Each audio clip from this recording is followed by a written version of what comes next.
Second. So, okay, so today we continue with our Hilchot series, and we start with Sefer Chafetz Chaim. Today we learn Sefer Chafetz Chaim, Lashon Haral of derogatory speech, so same topic, and today's subject, past history. Okay, go ahead. All right, so another area involving Lashon Hara is that of past history. It is forbidden to relate to something about an individual's past which either the speaker or the listener considers shameful, though in reality it is non-shameful at all. Okay, so it's very interesting, right? So let's stop here. So what do you say about this? Any comments? Yes, it'd be something I've heard, I think even Rabbi Yaron say, like, let's say you have like a Baal Tshuva, like keep talking about the past, like, oh, he's a Baal Tshuva, like, he used to do this and he used to do that.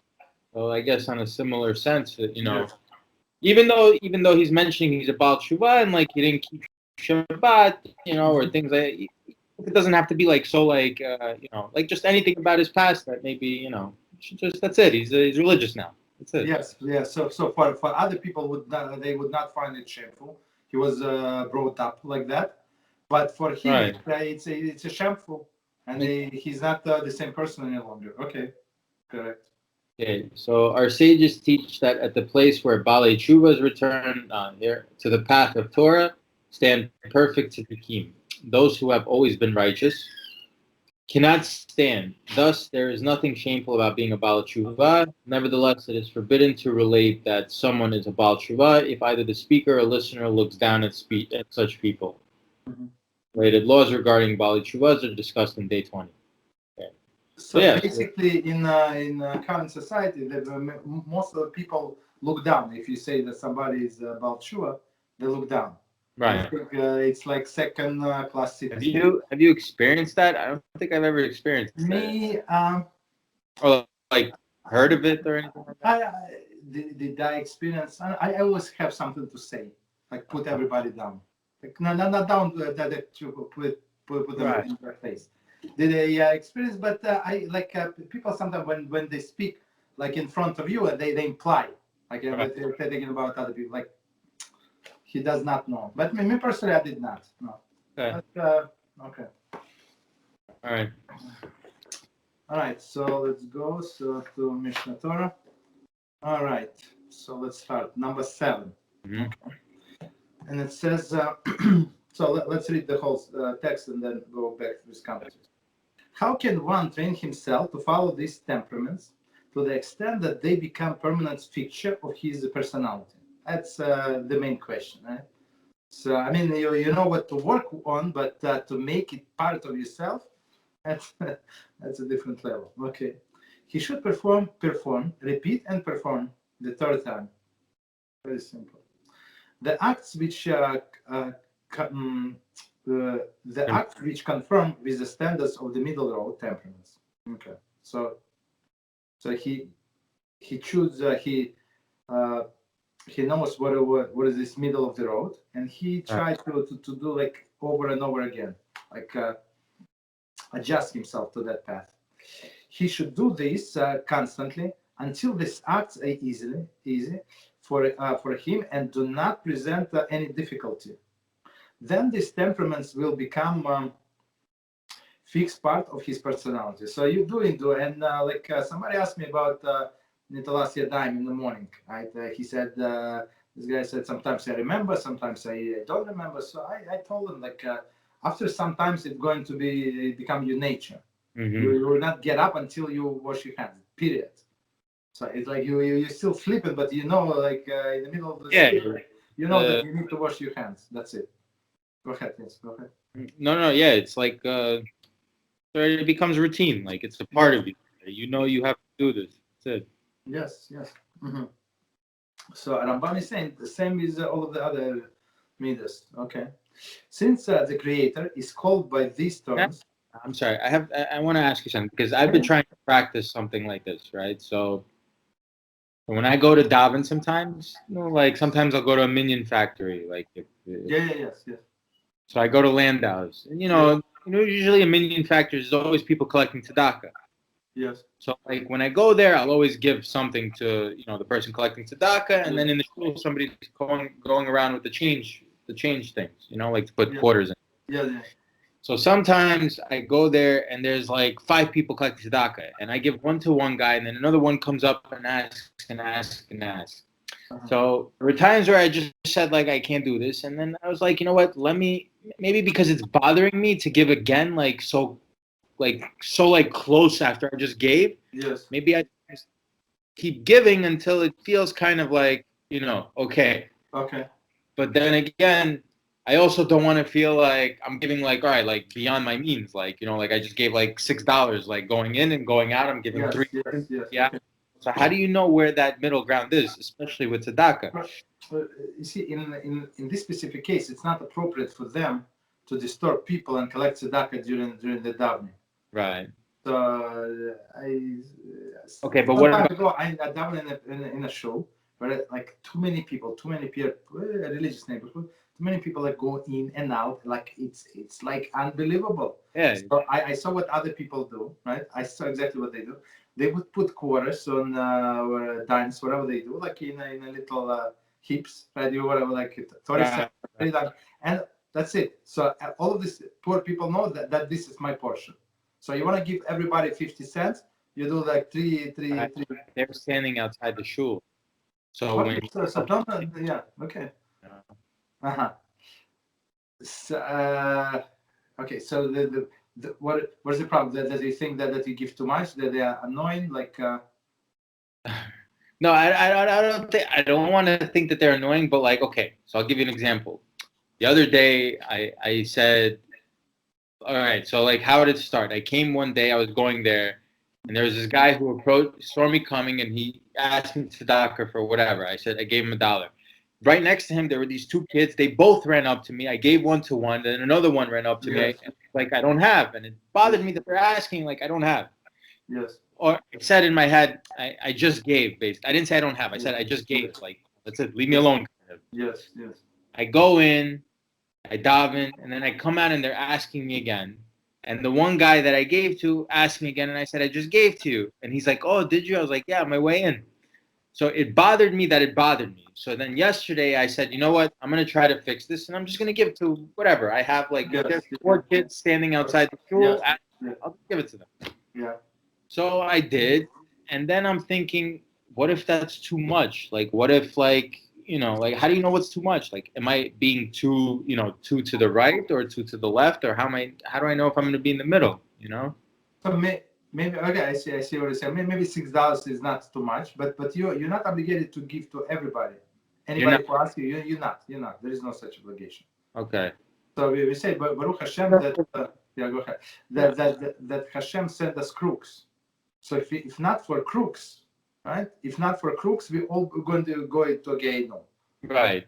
Because we know there is crooks. I don't know how many percentage-wise there are crooks, right? So you have you can suspect that maybe this person is a crook. Why should I give him to right? Which if everybody would be honest people and they would ask because of their need, so you would be obligated 100% to give.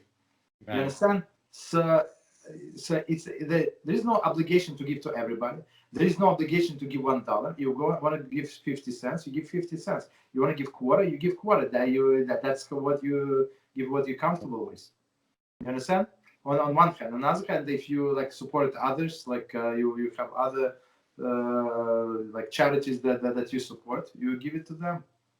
So, okay. But you're not obligated. But in that shul that I told you, like I feel like okay, I'm nice. Like you put this your quarter, so you give $5. So they gave me change. He wants $1, but everybody gives 50 cents. So I guess it's like it's only the middle of the davening. I'm not talking. Yeah, they did that. It's like so annoying. Just stop. Whatever I'm praying. Whatever is on the table, take. If and it ruins your money right now. That's it. Yeah. No okay. I understand. Yeah. So, but I mean, on one hand, we have to be charitable. On the other hand, they're not. They have no right to ruin your concentration. Right. Okay. You understand? That's not you. That was not the reason you came there for. Okay. Okay, so continue. So we're on since, right? Since the creator is called by these terms, no. We probably no. He should. The act, right? Yeah, he should. Yeah, he should do this constantly until this act easy for him, and do not present any difficulty. Okay, so it became part of him. Then these temperaments will become fixed part of his personality. Okay. Since the creator is called by these terms, and they make up the middle path, which are which are obligated to follow, we are obligated to follow, and this path is called the path of God. Okay, this is the heritage which our patriarchs Abraham taught his descendants. Bereshit 18:19 states, "For I have known him, so that he will command his descendants." I think him should be from lowercase. I have known him, meaning Abraham. Him, this, and I know this line, meaning Abraham. For I have known him, so I, meaning Hashem known him, so that he will command. No, right? Is which our patriarch Abraham taught his descendants. So he's saying Abraham said, "I have known him," which is Hashem, I think. No, because it says no. I think here Hashem is talking. For I have known him. No, but from before it says this, yeah, which but it's, I don't know. Maybe wrong. I don't know. We can check in the Chumash later, but the way I remember this verse, it's for I have known him. So yeah, I think he is Hashem is talking. But I have known him, so the second he is a lowercase, right? Yeah, the second he, that he, meaning Abraham, will command his descendants against he's from the lowercase to keep the path of God. So that's Hashem said that's I like him, I love him, this Abraham person, because he's going to continue the Torah. So the Torah is not going to stop with him. That's very important. One who follows this path brings benefit and blessing to himself, as the above verse continues, so that God will bring about for Abraham all that he promised. Okay. Mm-hmm. So let's go from the beginning with the commentaries.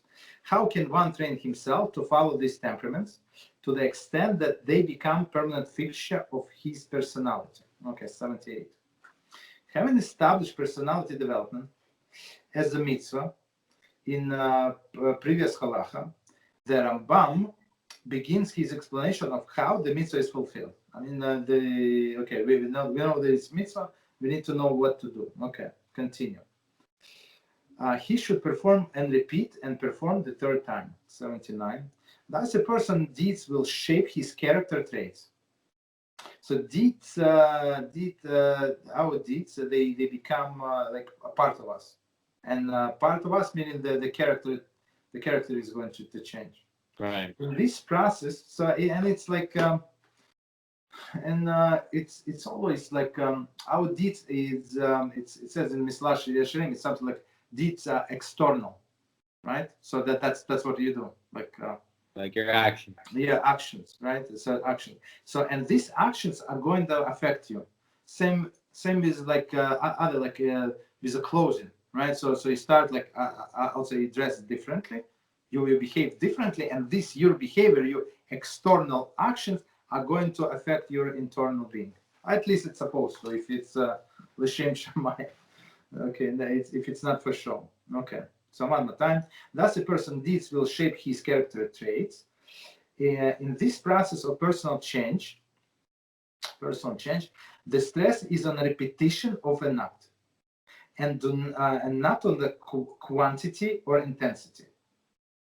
So it's very important concept about being like stable, right? It's not like how deep you go, but being stable and being able to repeat, right? Constant, like same and same, like the guy some yeah. Right, like be consistent, right? And like you do it every day, and then all of a sudden you stop for a week. Like you just be consistent, like always do it, right? In a way. Exactly. So I give you an example. So of this consistency. It's better if you come to shul like every day and pray normally, whatever, like everybody, like maybe it takes you every like extra like 15-20 minutes like you done before, you stay in the shul after, like normal, like plus minus, right? Then come once a month and down for 3 hours. Right. No. It's not about this. This like even you like this every day. But when you come, it's going to change your personality. It's going to change your character. You understand? It's more important than these crazy things. Like sometimes like I know a person. So he would ask me, "Are you going to learn this the whole night today?" I said, "What is today?" Like he knows all of these things, all these secrets. When you have to learn all night, called with Kabbalah, called with not Kabbalah to everybody. Like they like 20 nights a year they would learn the whole night. I said, why would you do that? Right? So just learn every day, and that's it. Don't go this like Mishigas, right? Don't do it. Funny, because now that I think about it, like if I even think about like, I don't know, like let's say like something's going crazy and I think about missing chakras, like I'm just I even thinking about it freaks me out a little bit, you know? Like it's already become so much a part of me that just thinking about missing it is just like as if like I don't even want to live the rest of the day. It's like, you know, that's very good. That's very good. So it's like it's like you've been connected. HaShem is there. He's waiting for you. He's waiting for you to come. That's how I see it. He said that the Shekhinah comes in a place where it's going to be a minyan. Especially when there is an established place. So established place could be in your house. If you have minyan in a house, there is no problem. Like in the basement, wherever they have a minyan, or in a shul. So if it's established place, Shekhinah comes before everybody comes. So basically, HaShem came, and this guy didn't show up. That's it. That's how like your boss came. He has to talk to you about your salary, about your promotion, about your life, about this and that, and you didn't show up. Whoa, that's exactly that's how I see it. Like the boss is in the meeting. My day is going to be decided. My life is going to decide it. Everything is going to decide, and me decided to sleep in and don't show up. Not a good idea. Not a good idea. Okay.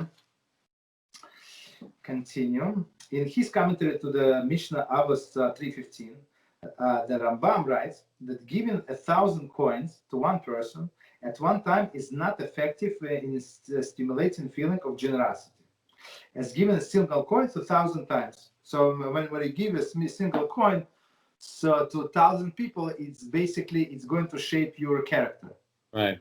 You understand? So that's what I say. If $1 you think it's too much, give a quarter. Right. So I remember in Israel, I would give somebody like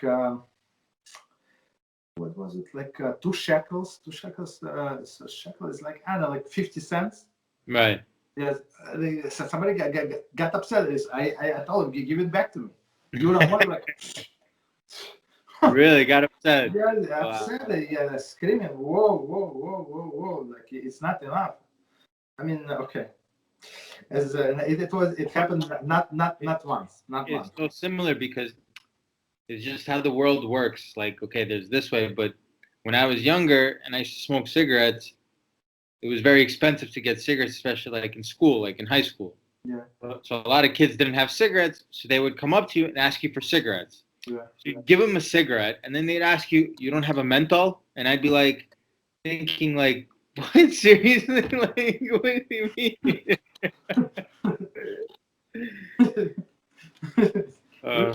Okay.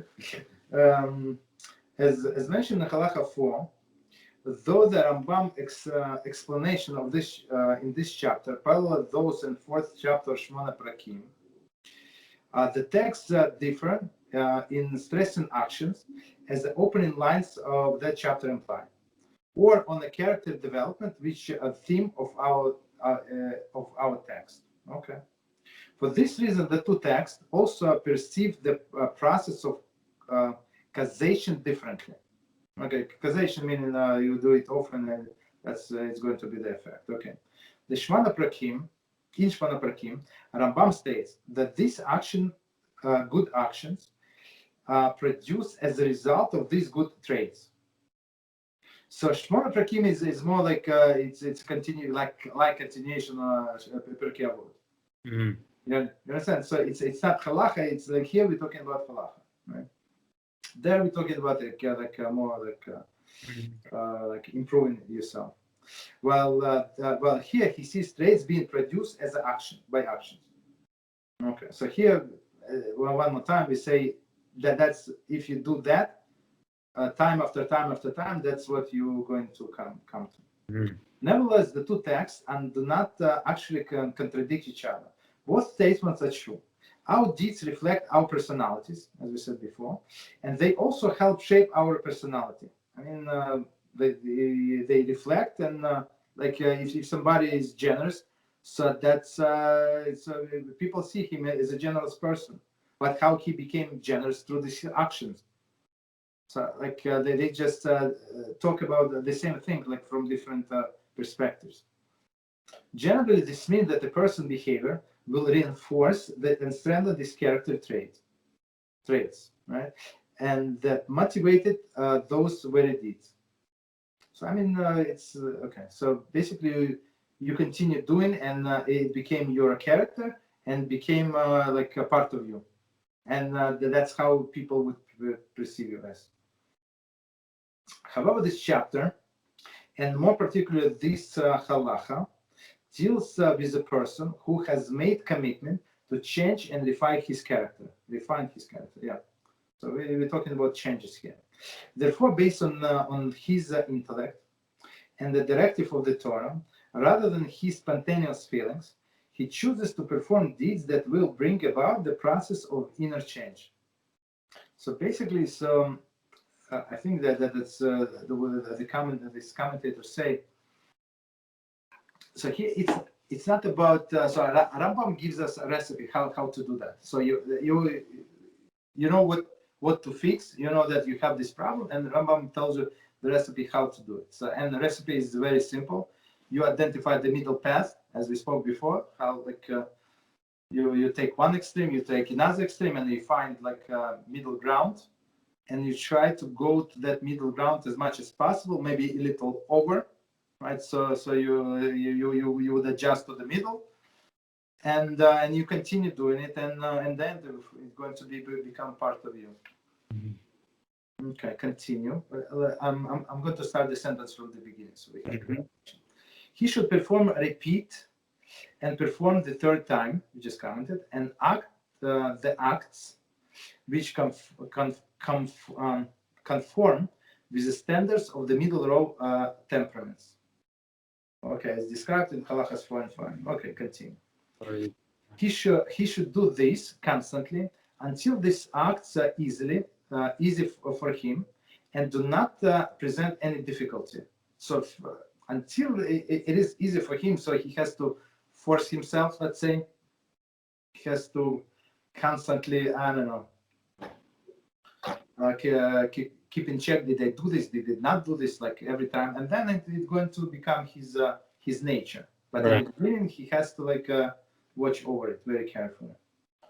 So for sometimes, for example, I have some reminders to myself, like on my phone. So every hour and 2 hours, I have a pop-up reminder. Don't do this. Don't say this.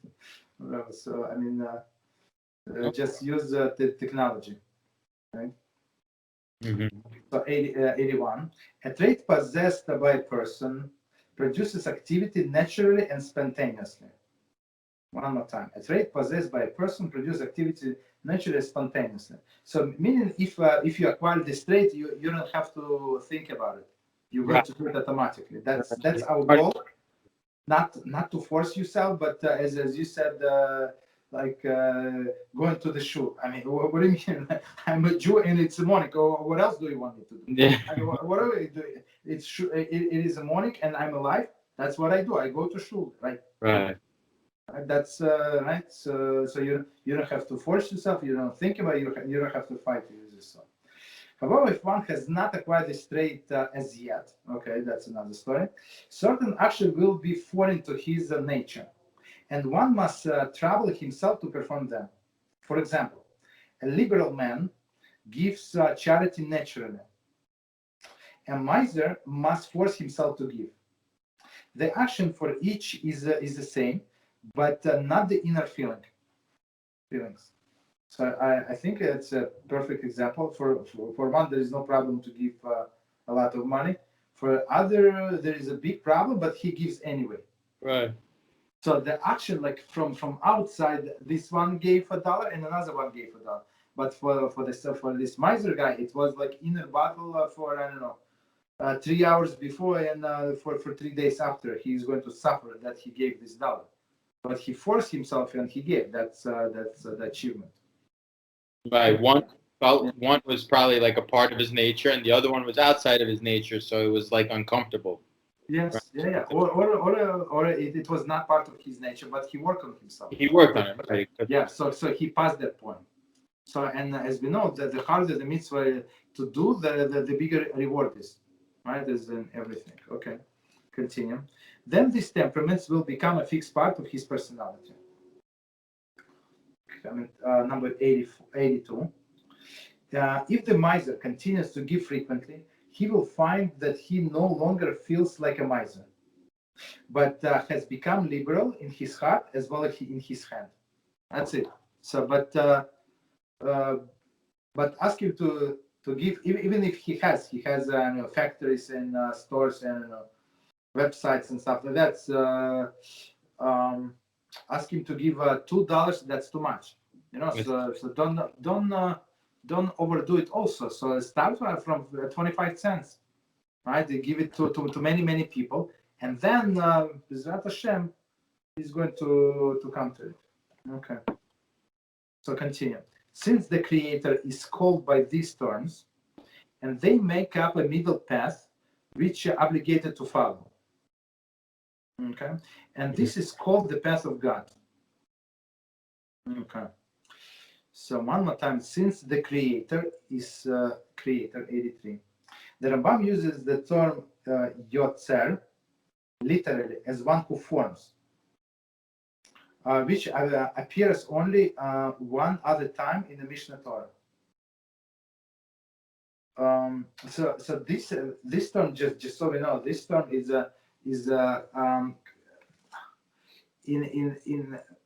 in a sense that creates from nothing. That's this main creator. It's not like somebody that built a car, for example. He's not a creator. He's a manufacturer. So meaning that he did took some existing material and put it together. So he's not a creator. Like builder of he builds off what's already there. Yes. Right? HaShem creates nothing. Exactly. Yeah. So even this guy took raw material. He this iron and stuff like that, and he manufactured and purified. And this it went through the whole process, but he's still not creator. So only HaShem could be a creator. That's very interesting. Okay, so one forms. So one more time the sentence. Rambam uses the term Yotzer, literally one who forms, which appears only one other time in Mishneh Torah, in Hilchot Yisudei Chatara 1:7.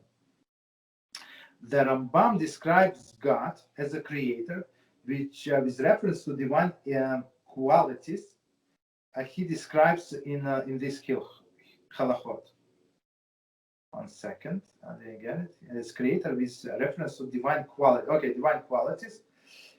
He describes in this Halachot. Continue. Before the existence of the world and man, this would be no purpose for God to reveal these qualities. For until man's creation, no one could learn from or emulate them. Meaning that these qualities were not there were no use for them. Right. Meaning this generosity, meaning this compassion, stuff like that. Slow to anger. Right. The word Yotzer may also be used because it is connected to the word Yetzira. I'm not sure how to read. Meaning drive or inclination. Yetzer, meaning drive or inclination. So what is the connection? Let's try to understand quality. The word yotzer may also be used of its connection with the word yetzer, meaning drive or inclination. That's Yetzer. We have the Yetzerah, right, which is the evil inclination, and then we have Yotzer, which is the one who forms. Because in the Asher Yatzar prayer, we say the translation is the one who forms man with them. So it's interesting that the word is stemmed from the same thing. You know, I didn't even realize that. But I'm trying to understand what is the connection here in this sentence. But also because connection. I mean, okay, so they connected. So what does it tell us? Like, what extra information it gives us? I'm not sure. I think I don't know. Let's see, Rashi. The word yotzer may also be used because of its connection to the word yartzar, meaning drive or inclination. No one could learn from that. I don't know. Maybe that he created. Maybe it's just bringing like a point. I don't think it. I don't know. Mm-hmm. I don't know why they're bringing that up. It doesn't seem like there's like a connection to what. Yeah. The commentary to this. Like I don't see the connection. Mm-hmm. But really, you see, it's in square brackets. Right. I'm not sure. Maybe it's like additional information. Yeah, like a side point. Yeah. Mm-hmm. Okay. But at least we we try to understand what it says. Okay, so this sentence from the beginning. Since the Creator is called by these terms, and they make up the middle path, which we are obligated to follow, this path is called the path of God. Mm-hmm. Okay, 84. As stated in the commentary to the previous halacha, the path of God involves controlling our emotions by using our intellect, so that our behavior is to the extent that it is possible for a man, an objective response to a situation. I misread something. I'm not sure what. Okay, one more time. As stated in the commentary to the previous halacha, the path of God involves controlling our emotions by using our intellect, so that our behavior is to the extent is possible for man an objective response to situation. Meaning, okay, so let's finish and we explain. In this manner, our behavior bears resemblance to God, transcendence of the worldly matters. So when we say, for example, about HaShem that He's slow to anger, right? Meaning that the natural reaction to whatever is to be angry, right? To whatever, right? But He's slow to anger based on logics. Right, that it's not logical for him to be right. to be angry, right? So same with us. So if you use your intellect, so you would not be angry. For example, somebody did say something to you, so you would say, so you think to yourself, that's HaShem is sending me message. If HaShem would not allow to this guy to say it to me, so he would not say it. Right. If HaShem allowed to do for this guy to do or to say whatever he said, it means that I deserve it, right. For whatever reason. So to be angry at this guy, it's not correct behavior. We have to understand why HaShem allowed him to do that. So right. It's between you and HaShem, it has nothing to do with this guy. I mean, this guy. You just accept it that it's from HaShem. Mm-hmm. And then move on, or is there something that you have to do like Teshuva for? Like maybe you have to. Exactly. Exactly Teshuva. Exactly. You're not allowed to move on. I mean, it's ignoring. Hashem sent you this guy as a messenger. That he's not happy with you, for example, or opposite, he's happy with you, for example. How can it be? It says that when one person embarrasses somebody in public, it's like he's killing him. Right. Like killing him. And what happens in that moment? All of the mitzvahs of that guy wire transfer to your account. Yeah. So I mean, Hashem is giving you the reward like it's like free money. Yeah. All you do is not react and think, like. So and plus it kaparat avanot. So basically, it's the easiest way out. So as we know, for for all of these sins that that the punishment is chorus, and that the soul is being cut off the different type of chorus from this world, from the world to come. So, and even if a person did Teshuva in this world, he did Teshuva, he still has to suffer. Right. Okay, but suffering could be, this humiliation is the biggest suffering. So many people they cannot live like through humiliation. They better kill themselves than being humiliated. You understand? So that's the nature of the person. So HaShem is giving you big discount. So this guy said whatever he said, and he's going to discount many choruses from your account. Yeah. What could be better? So, but you need to use your intellect. That's the thing, and not to react. Right. So I used to react when people would say something stupid. So I mean, I'm past that. So to talk this about this Balchua, I think of somebody like would say comments. So I would ask question, like innocent question. You ask me question. If somebody would, I'd love to somebody ask me a question. I said, what did you learn today? He said, what? I said, what did you learn today? Every Jew is supposed to learn 1 hour in the morning, 1 hour at night. So today, right now at 2 p.m. What did you learn? Tell me, 1 hour. What did you learn? And the guy shocked. I said, what did you learn yesterday? Yesterday. Okay, from yesterday. He said, no. And he said, no. I said, that's for your bar mitzvah speech. No. Tell me what you learned yesterday. And basically, like people start avoiding you. Yeah. If somebody asks me what I don't know, I said, how much time you have? Let's go over. I'd love to go over my learning. You know. So that's one of the things how you respond to people. Okay, so all right.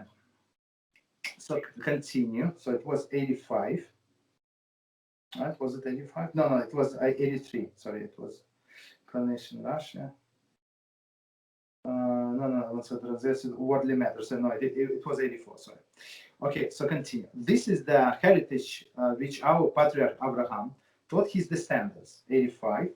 See the Medrash Tanhuma Shoftim, section 15. And what are the ways of God? Righteousness and justice, as it is stated, and they will keep the path of God to do righteousness and justice. Okay, Bereshit 18:19. Okay, continue. So one more time, the sentence from the beginning. This is the heritage which our patriarch Abraham taught his descendants, as it states in Bereshit. For I have known him, so that he will command his descendants to keep the path of God. 86. Since the path of God is mentioned in the context of Abraham's service, it appears that the walking in those ways is not synonymous to the performance of these 613 commandments, for they had not been given to Abraham in Abraham's time. Rather, it must refer to ethics, qualities like the righteousness and justice, which are mentioned in that verse. It's very interesting. So for sure, it's not commanded because Abraham was not commanded to do anything except bris milah, right? So that's it was the one commanded. So we're not talking about these 613 commandments. We're talking about all of these character traits. Okay, very nice. Continue. One who follows this path brings benefit and blessing to himself. As the above verse continues, so that God will bring about for Abraham and all that he promised. Okay, all that he promised. 87. The Rambam concludes his description of the obligation to develop our character with assurance that ultimately this course of behavior will bring us benefit and the blessings. So that's a big reward. So basically, to know that we're not doing it for free, there is a reward. Okay. Right. You have time or stop here? Yeah. We got time. Okay, so you want to read the next one? Yeah. Okay. All right. Chapter 2. To those who are physically sick, the bitter tastes sweet, and the sweet tastes bitter. Physically sick. Okay. Some of the sick. When you have stuffy nose, right? You lose your taste. Or now is with this corona, right? People lose their Yeah. taste. Yeah, but then how does the bitter taste sweet? So what is that? Like, I mean, Rabbi Reuven once said this story. I remember this story exactly about this verse. So he said once his wife was very sick, and they ordered pizza, and she did whatever she did with the pizza. And she said, "Oh, it's such a wonderful pizza. Would you like to take a bite?" He said, "Okay, let me take a bite." She enjoyed it so much, and he bit it, and it was so over salted and pepper. It was disgusting. He said, "I spit it out. I spit it out." But she said, "Why you didn't like it?" Because she was sick. She didn't taste. So that's for them, and same spiritually, right? So the sickest minds, people, they say, me, I'm you. Right. They start looking at you like, oh, what do you think you're righteous? Like, who do you think you are? And then they're like, oh, you should sin. Like, it's okay. Yeah. No. Yeah. Do like that's me. exactly. Be like me. Be open. Be open minded. Exactly. So that's exactly. So what is bira? It's Like a they sweet think that, like, yeah, people look at you like you think you're judging them like right away. Like this happened. Like how can you? The moment you want to stop lying, stop stealing, stop doing anything that's it's like look at you like you're crazy. Yes. Some of the sick even desire and crave that which is not fit to eat, such as earth and charcoal, and hate healthy foods such as bread and meat, all depending on how serious the sickness is. Wow, this is so true now that I think about it in a different way. Similarly, those who are morally ill desire and love bad traits, hate the good path, and are lazy to follow it. Depending on how sick they are, they find it exceedingly burdensome. So what is he trying to say? He's saying that for people who, don't have good morals, like they think it's okay to lie and like steal and talk about other people, it's hard for them to be good and lead a way of God, right? It becomes I gave you example from my life. It happened to me a few hundred times minimum, and it's scenario like it was written, and everybody followed this scenario. When I would send a clip or a movie to somebody not religious yet, and I would follow up like after 3 days. Did you watch it? And I would say it's very important because you're my friend. I care about you. Please watch it. Very important. 7 times, well. So I follow up. Did you watch it? Not yet. Busy. After sometimes, did you watch it? But I ask you, you're my friend. I told you, not friend, but whatever. But I told you it's very important. It could change your life. Not yet. And most of the people never got to watch even once. Yeah, not once. Yeah, But it's like they say I'm busy. I'm this. I'm that. I'm kids, and I'm on vacation. I'm from vacation. I just came from vacation. I'm going to vacation. I'm at work at this project, that project, and then now the boss is going to vacation. So all of these things, but in the meantime, they're watching all the sports and go to the movies and all go. this. So it's not about time, about sickness in their mind, and this sickness is not allowed them to crave for something pure. Right. It's funny because there's somebody I know who whatever I'm trying to I'm he's almost to the point where he's agreeing to put on tefillin. Like Wow. he's there. Like he gave me his old tefillin to have checked. So I'm waiting for that to come in. Mm-hmm. So, but before this whole thing, when they started to do it, I started. I told him to watch Torah and Science. So he told me like after he watched it, and I summarized it with him about the whole fish and scales. He said he spent the next 2 days looking to prove me wrong. He was researching for a fish that had scales but no fins. Like he was looking for it everywhere, and he couldn't find it. And he's still not convinced that that the Torah is real. Like he couldn't find a fish anywhere online, anywhere. He spent 2 days looking for this, and he couldn't find it, and he's still not convinced. That's it's not about convincing. It's about being sick. Yeah. With all other things, not spiritual. He would check what car to buy. He would look at to reviews, right? Paid advertisements reviews. Yeah. It's the best car, and he would buy the. How could they lie to me? You understand? Without even checking, without even doing further research. So that's exactly what Rambam is talking about. spiritually sick person. So everything that is holy, everything that is truly spiritual is repulsive to him. Yeah, it's unbelievable. Yeah. So Isaiah 5:20 speaks of such people in like a manner. Woe to those who call the bad good and the good bad, who takes darkness to be light and light to be darkness, who takes bitter to be sweet and sweet to be bitter. So basically the same thing. He's saying those people are, I guess he always says woe to those, like it's like, well, like shame on you, kind of like those people that call the bad good and good bad, kind of like that, right? Is that what he's kind of trying to say, Isaiah? Like shame on them. Yeah. So especially after we got Torah, like the whole world received Torah, right? Jews and the whole world has access to the Torah, and it's simply says that there what is good and what's not good. Yeah. The definition of good or bad only can be given by the creator of the world. You understand? So and people that's whatever. For example, HaShem said the gay should be put to death, right? Should not. It's abomination, right? But this guy said no. It's actually the biggest. It's okay. God loves everyone. That's okay. There's no problem there. Well, what is the problem? Or are you so uptight? Yeah. Yeah. Okay. So those who leave. All right. So concerning them, Proverbs 2:13 states, those who lead the upright paths to in the. Okay. So concerning them. So those people leave, like the good way to walk dark, right? So what is the remedy for the morally ill?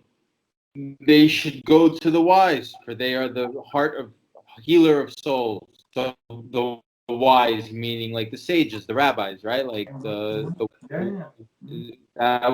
they would mean, like Yeah. So it says so if you have a tooth problem, so you go to the dentist. If you have a food problem, you go to the other doctor, right? But when you have a problem with the soul, you go to a soul doctor. Who is a soul? Right. A rabbi. Rabbi. A rabbi. So he's a how do you know he's a soul doctor? Maybe psychiatrist is a soul doctor. How do you know?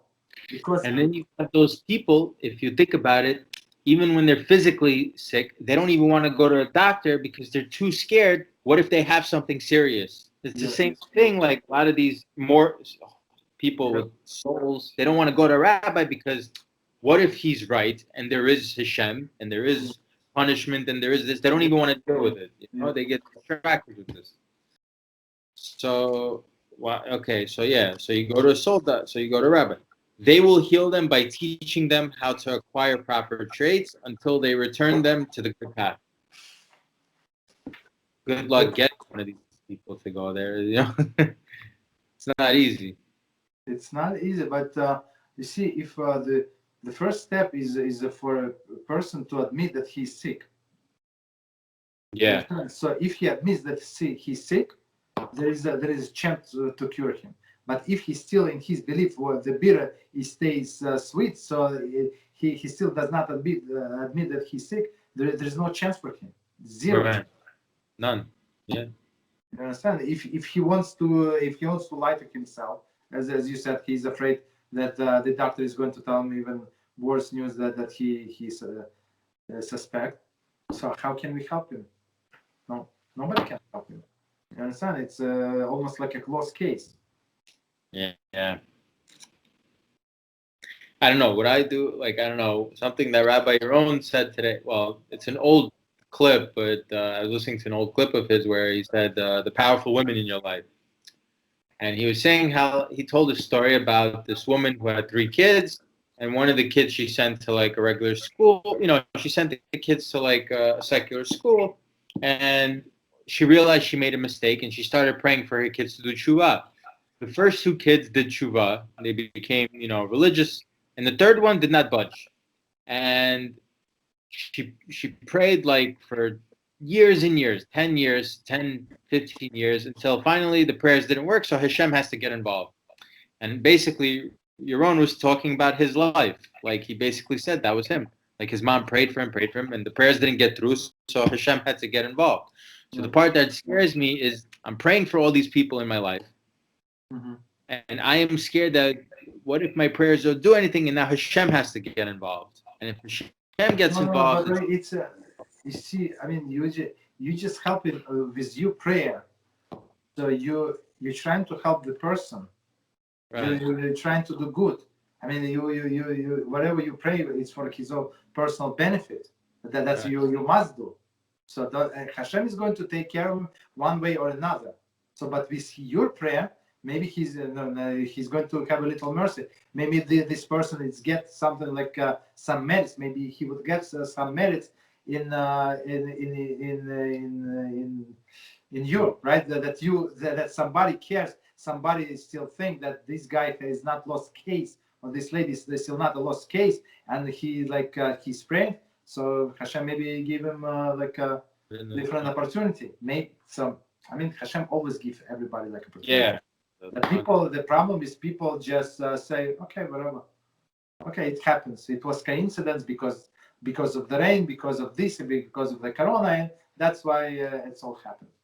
I think people still don't see it because, they think, for instance, like, there's certain people that I can't help but bring up topics on, but it's very civil. And I tried to tell them that the world is the way it is because Jews stopped doing what they're supposed to do. Yes. And they're saying, no, what are you talking about? I was like, well, okay. So we got into look at our history, like from the Babylonian period to the Egyptian period, the Holocaust, to this, to that. Every period, every generation, something was going on because we strayed. It's like, yeah. And I'm like, and it might happen again. They're like, no, what do you mean? Like as if America, it's not possible. Yes. Like this is the last country that's pretty much we have left to hide because if this country goes, there's going to be nowhere else to go. Yeah. And they don't see it. And in my head, I'm thinking, man, we need to start doing this because obviously Hashem is not happy because everything that is because of us. Yes. Yes. Okay. I think we're a little bit out of time, but so we'll continue next week, and you'll read the commentary. We'll start over with the comment. We'll read it. You'll reread it again, and then we'll go through. So we get. But I'm really enjoying the class. Pre-discussion. We have pre-discussion, and then we go into details. All right. Thank you very much. Until next week. Thank you. Bye-bye.